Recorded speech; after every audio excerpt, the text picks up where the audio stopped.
Assalamualaikum warahmatullahi wabarakatuh. Pemirsa, serangan penusukan terhadap Menteri Koordinator Politik Hukum dan Keamanan Wiranto di Pandeglang, Banten pada hari Kamis menunjukkan bahwa pembasmian teroris lokal dan nasional masih jauh dari perkiraan. Hal ini menunjukkan bahwa sedikit saja rasa puas diri dalam perang melawan terorisme dapat menyebabkan lengah dan terbukti membawa bencana. Mantan komandan militer bersama dengan 3 korban lainnya, yaitu seorang perwira polisi, seorang perwira militer, dan seorang ulama muslim, selamat dari serangan itu. Hal itu menunjukkan para intel negara kurang cakap dan lihai dalam melindungi orang-orang penting negara. Insiden itu masih mengejutkan negara dan sangat terkenal karena menumbuhkan sejumlah spekulasi. Beberapa spekulasi yang beredar apa saja? Pertama, serangan itu lebih tepat sasaran. Para ekstremis atau teroris itu tidak bertujuan untuk mencelakai orang-orang acak yang mewakili agama, negara, atau institusi tertentu. Tetapi serangannya tertuju langsung pada kaki tangan presiden. Insiden kemarin adalah percobaan penumbuhan pertama seorang pejabat tinggi pemerintah oleh para ekstremis. Setidaknya sejak November 1957, ketika gerilyawan melancarkan serangan granat untuk membunuh Presiden Soekarno dan keluarganya saat itu di Cikini, Jakarta Pusat.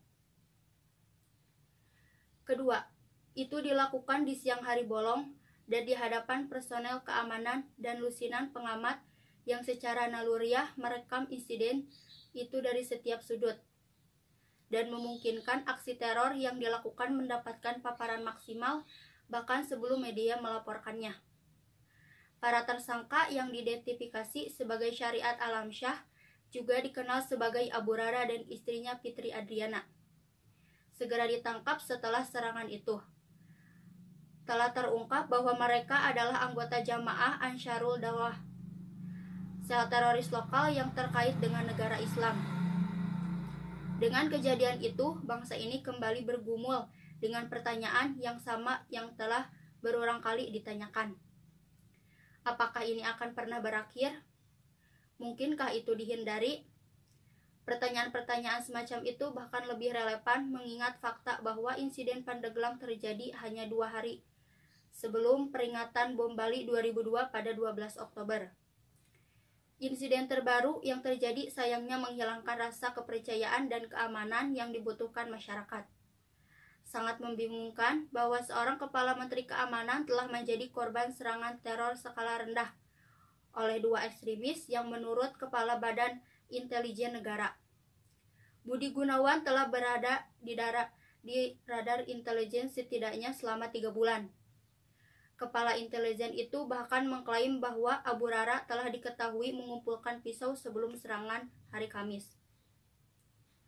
Pasukan polisi kontraterorisme Densus 88 yang terkenal telah memenangkan pujian di masa lalu karena menggagalkan banyak plot teror. Mengapa sekarang gagal ketika para tersangka sudah diketahui sebagai bagian dari sel teroris di Bekasi, Jawa Barat?